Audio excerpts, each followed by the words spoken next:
Je vais essayer de faire au plus court et au plus direct. Donc ma partie, moi, ma fonction consiste à faire de la philosophie dans les entreprises. Et notamment, je suis délégué à la philosophie de l'organisation au sein d'une entreprise qui est aujourd'hui estampillée comme étant entreprise dite libérée, c'est-à-dire plutôt du côté des gentils. Censé en tout cas être du côté des gentils. Il y aurait le mauvais management, le management traditionnel, hiérarchique, autoritaire, au bâton et à la carotte, au command and control. Et puis aujourd'hui un peu un nouveau management bienveillant, management 2.0, management éclairé par les lumières, qui serait notamment donc ce management libéré. Bon, bref, donc ça c'est mon activité. Et je suis également donc chargé de renforcer un peu l'esprit critique des cadres, et pas que des cadres, au sein de cette entreprise. Alors pour traiter de notre sujet, management, faut-il être gentil ou méchant? Première réponse, moi qui me vient à l'esprit, qui a déjà été rapidement évoquée et brillamment par Bruno et plus qu'effleuré par Sophie. A priori, c'est pas directement c'est pas la fonction du management. Ce qu'on demande à la management, d'accord, c'est pas d'être moral, immoral, c'est d'être purement efficace. Et finalement, un bon manager, c'est pas un manager bon, c'est un manager donc efficace. On ne fait pas de bon management, autrement dit, avec des bons sentiments. Ce serait déplacé, et un bon manager, donc il ne doit pas donner dans l'affect. Ça, c'est ce qu'on lui demande a priori dans le domaine managérial. Il y aurait pu y avoir un management, il y a sans doute eu un management nazi, un management stalinien. Le management ne se soucie pas de la légitimité des fins poursuivies, des finalités. Peu importe. Uniquement l'efficacité, c'est-à-dire l'adéquation des moyens à des fins qui sont données. Ça, c'est le premier point qui me paraît effectivement incontournable. Et surtout, le deuxième point, au nom d'une nécessité. Que ce soit une nécessité historique ou une nécessité, si je puis dire, scientifique. Le management, justement, pour mettre en œuvre ces préconisations des managers, ont besoin de montrer que finalement, il n'y a pas d'alternative. Que la voie que nous empruntons est la seule possible. C'est la voie que j'appellerais de l'optimalisme. Il est nécessaire d'aller dans cette direction. Et d'ailleurs, nous avons tous les arguments scientifiques permettant de cautionner le fait, de justifier le mode de management que nous mettons en place dans cette entreprise. Et voilà, vous avez les neurosciences qui attestent de ceci, les psychologues qui attestent de ceci, et maintenant on fait même intervenir des philosophes pour essayer de donner plus de crédibilité à ceci et cela. Et donc ça, c'est très important de montrer que finalement la voie empruntée est la bonne. Donc gentil ou méchant, c'est pas le sujet. Ce n'est pas le sujet. Donc, ce qui va faire en revanche le bon manager, et ça il me semble que c'est relativement peu discutable, c'est le fait d'être capable de passer pour gentil.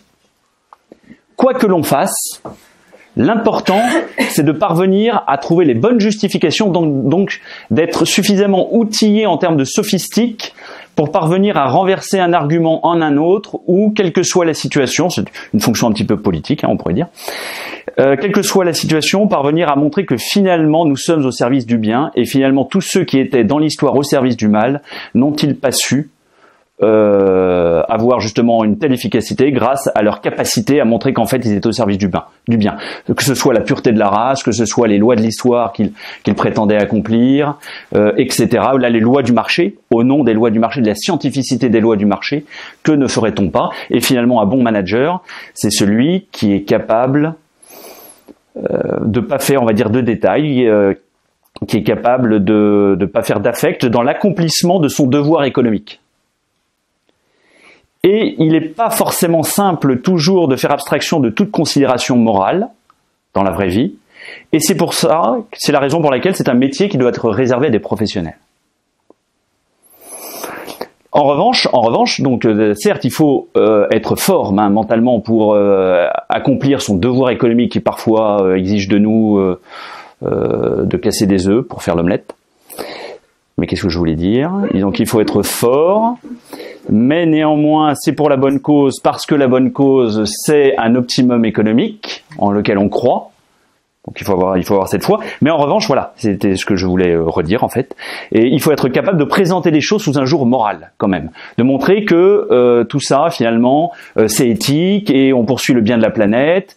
Et puis c'est pour le bien des personnes. D'ailleurs, vous avez intérêt à ce qu'on se sépare de vous pour votre propre épanouissement. Et puis d'ailleurs, vous qui êtes mal en ce moment, qui êtes éventuellement à la limite du burn-out, eh bien il y a quelques sagesses orientales ou avec un peu de méditation pleine conscience, peut-être finalement vous êtes aussi responsable du fait d'être aujourd'hui malheureux, et c'est un peu une forme de déresponsabilisation de votre part que d'incriminer l'organisation ou le mode de management de cette entreprise, puisque finalement le bonheur, nous le savons, est à la portée de la main, et avec un petit peu de travail sur vous-même, un peu plus d'équilibre, un peu plus d'ascèse notamment, c'est important l'ascèse, la méditation, eh bien vous pouvez trouver le bonheur finalement dans quelque contexte que ce soit.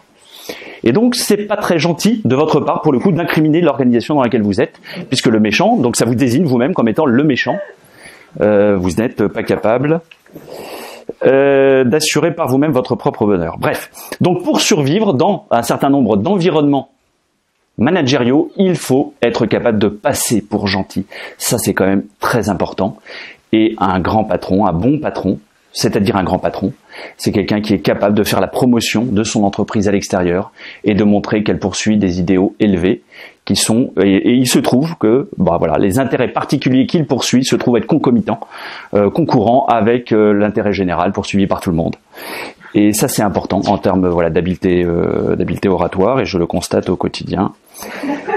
Et voilà. Et donc, tout ça au nom de la rationalité. Voilà, c'est moi en tant que prétendu philosophe en culotte courte, c'est quelque chose qui m'intéresse. Tout ça se fait au nom de la rationalisation. Il est important de mener des vies rationnelles, et on est bien dans une époque marquée par le déterminisme, dans laquelle on essaye non seulement de déterminer les comportements. Alors les comportements, on les a déterminés traditionnellement, je le disais en introduction, au bâton et à la carotte. Alors aujourd'hui, on essaie de faire les choses de manière plus subtile quand même, parce que le hard power a quand même fait son temps. Ça c'était bon pour une époque avec un management un petit peu sauvage. Maintenant, on va préférer un management de barbare davantage, c'est-à-dire un management cravaté et savant, c'est-à-dire dans lequel marqué par du soft power. Soft power, c'est-à-dire nous allons vous convaincre qu'il est de votre intérêt d'aller dans mon sens.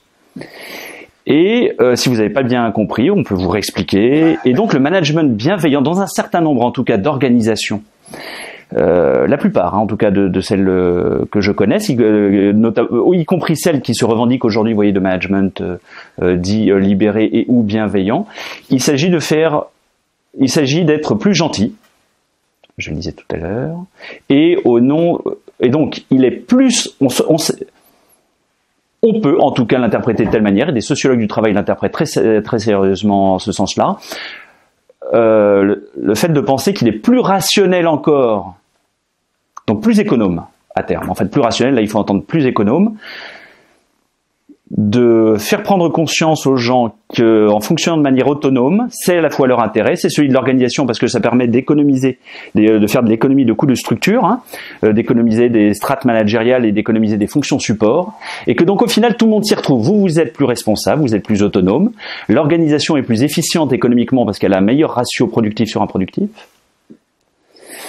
et donc et en plus vous êtes plus heureux parce que on n'a plus besoin de vous infantiliser en vous donnant des ordres, parce que vous êtes suffisamment convaincu pour devancer les ordres, et donc vous prenez vous-même les initiatives qui vont dans le sens de ce que l'on attend de vous. Et donc là, c'est une sorte de raffinement, si vous voulez, de la rationalisation qui me paraît extrêmement intéressante. Et donc aujourd'hui, être méchant, comme souvent, en fait, effectivement, c'est mal, c'est pas bien d'être méchant. On préfère être gentil, mais de manière plus économe, plus rationnelle. Et on a trouvé un bon filon, quand même, un bon filon consistant effectivement à présenter aujourd'hui, voilà, la liberté. Il y a une rationalisation, si vous voulez, de la liberté, et on va pouvoir venir et c'est ça qui m'a mis sur cette piste tout à l'heure quand je vous le disais, à prédéterminer en fait des comportements. On est toujours finalement dans l'ère du déterminisme, mais plutôt que de déterminer les comportements des collaborateurs à la carotte et au bâton ou voilà, par le commandant de contrôle, on va essayer de les déterminer de manière culturelle, par la culture de l'entreprise, par acculturation des principes d'entreprise, des principes d'organisation, et on va faire intervenir alors soit des sophistes de l'entreprise, qu'il s'agisse de consultants ou de philosophes, pour parvenir à convaincre tout le monde qu'il est important d'aller dans telle direction. Et c'est assez intéressant de voir l'émergence de toutes ces notions de culture d'entreprise, de savoir-être depuis le début des années 1980 ou vers le milieu des années 80, l'émergence de ces notions, voilà, de savoir-être, de culture d'entreprise. Là où avant les entreprises s'interdisaient d'aller toucher les croyances personnelles des individus, de plus en plus, effectivement, on fait du savoir-être une priorité sur le savoir-faire dans les entretiens de recrutement, précisément pour valoriser cette dimension, si vous voulez, cette dimension immatérielle, cette dimension. On veut aujourd'hui des salariés alignés, c'est-à-dire dont les croyances personnelles soient en phase avec les croyances de l'organisation, et on se donne tous les moyens de parvenir à convertir, à faire des nouveaux convertis en interne. Des gens qui y croient. Voilà, développer une sorte de foi en l'entreprise, ça c'est gentil parce que les gens se sentent mieux dans l'entreprise. Tout simplement, les gens sont plus à l'aise s'ils sont de fait alignés avec les attendus de leur organisation. Et donc si on veut développer du bien-être au travail, eh bien il est important de développer un management bienveillant, de libérer la parole en interne. Et si ce que l'on vous demande de faire en tant que manager vous pose quelques problèmes moraux, eh bien votre organisation bienveillante pourra vous adjoindre l'aide d'un coach qui saura vous accompagner et modifier vos croyances limitantes qui font que vous vous trouvez en décalage avec votre environnement professionnel, et tout ça de manière à libérer votre progression professionnelle dans l'environnement qui vous accueille. Et donc aujourd'hui, voilà, il faut expliquer, informer, organiser des réunions, alors si possible avec de la codécision, ça c'est très important, du management participatif, ça c'est la base, c'est la base, faire du management participatif. Du management participatif. Alors là, il y a deux manières de manager à partir de là.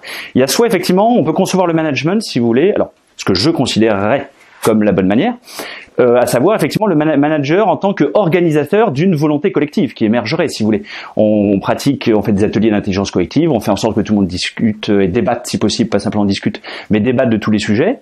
Et puis à terme, le manager qui se pose, comme on dirait aujourd'hui, comme catalyseur de l'intelligence collective, il va essayer de mettre en œuvre, d'organiser tout ça pour mettre en œuvre la volonté qui s'est exprimée dans l'équipe. Donc on va lui demander d'être non directif sur le contenu, c'est-à-dire de ne pas interférer sur le contenu des décisions, mais en revanche il doit être directif sur la forme, sur la manière, sur la méthode. Mais il y a une autre manière de pratiquer également du management participatif qui ne va pas directement dans le même sens, qui consiste à faire en sorte que les gens aient le sentiment, en tout cas que c'est participatif. Et parce que finalement, ce qui sécurise, donc, c'est la confiance. C'est de développer la confiance au sein de l'équipe, quand bien même finalement on manipule, mais finalement c'est pour le bien des personnes, puisque c'est pour le bien de l'entreprise. Et il se trouve que moi, actionnaire, je suis assez bien placé pour savoir le bien de l'entreprise, puisque j'y ai directement intérêt. Et en l'occurrence, voilà, et donc il y a 1000 manières, et ça c'est quelque chose, il me semble qu'il est important de souligner, de faire un management gentil. Et on peut le faire en manipulant subtilement l'architecture des choix, en manipulant subtilement l'environnement, les logiciels internes ou les manières de faire. Par exemple, un manager typiquement, parce que moi-même je forme les gens au management participatif, même une forme évoluée de management participatif qu'on appelle du management concertatif, c'est-à-dire la décision elle est prise de concert entre les membres de l'équipe. Et bien pour que la décision soit prise de concert, vous pouvez formellement, pour un observateur extérieur, effectivement la décision est prise de concert, mais et naturellement, vous, manager, vous avez pu quand même, en amont de la réunion, passer 2-3 coups de fil à 2-3 éléments pour que certains viennent avec davantage d'informations, et puis pour vous efforcer d'interroger d'abord ceux qui pourront aller éventuellement dans votre sens. Et finalement, in fine, la décision ira dans votre sens sans que vous ayez eu même à exprimer votre point de vue. Et ça c'est beau, hein. Il faut reconnaître que mais ça demande beaucoup de maturité professionnelle, éventuellement de l'expérience. Mais naturellement, tout le monde ne le fait pas, hein. Je ne voudrais pas réduire naturellement le management bienveillant à des formes de caricature, hein, que j'en fais. Toujours est-il que dans la quasi-totalité des environnements des entreprises typiquement dites libérées, parce que c'est mon domaine actuel, enfin celui sur lequel on me demande un peu d'intervenir, c'est souvent quand même un management paternaliste. Et finalement, quoi de mal au paternalisme, hein, c'est gentil aussi parfois d'être paternaliste. Mais disons que pour sortir d'un management infantilisant, c'est curieux de passer à un management paternaliste, et la raison pour laquelle je parle de management paternaliste, c'est que la plupart du temps, lorsque l'on parle d'autonomie dans ce type d'organisation, c'est une autonomie qui ne porte quasi qu'exclusivement, à ma connaissance, à part dans 3, peut-être 4 entreprises que je connais, mais autrement, dans 95% des autres, c'est un management, une autonomie qui porte sur les moyens uniquement. et pas une autonomie qui porte sur les fins. C'est-à-dire que la direction se réserve toujours le droit de dire bah non, là votre autonomie vous l'exercez mal, c'est pas ça la décision qu'il faut prendre. C'est-à-dire que soit il y a un droit de veto, soit plus explicitement la direction dit je veux bien que vous décidiez dans tel voilà, le curseur d'autonomie finalement je n'ai fait que l'augmenter. Et je n'ai fait qu'augmenter votre liberté de moyens, si vous voulez. Il y a toujours une exigence de résultat, simplement l'exigence de la liberté de moyens, j'ai oublié la formule, est plus importante. Je suis pas sûr d'être totalement clair. Bon, en tout cas, c'était essentiellement ce que je voulais dire. L'important, c'est de rendre la contrainte insensible pour être gentil. Rendre la contrainte insensible. Voilà, pour passer du hard power au soft power, c'est mieux. C'est plus raffiné, ça fait moins mal, les gens se sentent mieux en plus dans l'organisation. Donc pourquoi s'en empêcher? Il y a une belle phrase de Truman qui dit je frappe avec la carotte. Je frappe avec la carotte. Oui, main de fer dans un gant de velours, c'est bien aussi. Ouais. Merci. Donc, in fine, qu'est-ce que l'on peut dire? Bah, écoutez, j'ai rien de tellement plus intéressant à vous dire, si c'était simplement deux choses. Finalement, peut-être qu'il faut pas être manichéen, naturellement. Enfin, je vais enfoncer une porte ouverte. Il n'y a pas naturellement d'un côté les bons, d'un côté notre côté les gentils. Même si dans beaucoup d'organisations, on s'efforce quand même de demander aux managers d'identifier dans leur équipe qui sont les bons, qui sont les méchants. Quand même. Et les méchants, c'est ceux qui n'ont pas bien compris la culture d'entreprise et le sens dans lequel il valait mieux quand même aller, mais librement. Dans une bonne équipe, me semble-t-il, en termes de déficience, c'est toujours bon, naturellement, enfin, c'est un avis sincère que je vous exprime, c'est bien qu'il y ait de la diversité. Ça, c'est une des conditions de l'intelligence collective de toute manière. Et puis la diversité, c'est la base de la vie. Si on veut qu'il y ait une organisation qui survive et qui soit vivante et vivifiante, il faut stimuler la diversité par tous les moyens connus et encore inconnus. Toujours est-il que du coup, dans une équipe de travail, il faut un maximum favoriser, me semble-t-il, les gentils et les méchants.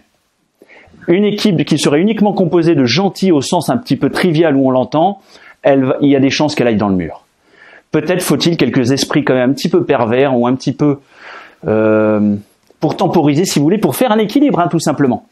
Parce qu'autrement, elle va n'avoir que des gentils vont se faire bouffer. En tout cas, c'est l'un des risques. Et n'avoir que des méchants. Le problème, on peut se dire, bah oui, bah c'est rationnel parce qu'ils vont être adaptés à l'environnement dans lequel j'évolue. Mais finalement, il va y avoir une prime au risque, si vous voulez. Et ils vont finir par faire des bêtises, lever des barrières qui n'auraient pas dû être levées, etc. C'est pour ça que voilà, l'une réponse, en tout cas mesurée, pourrait être celle de mixer les gentils et les méchants.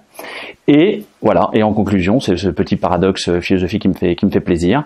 Il faut souvent, je trouve, dans la vie, savoir être méchamment bon et parfois employer des moyens méchants pour parvenir à des finalités que l'on estime, en conscience, être moins mauvais que d'autres.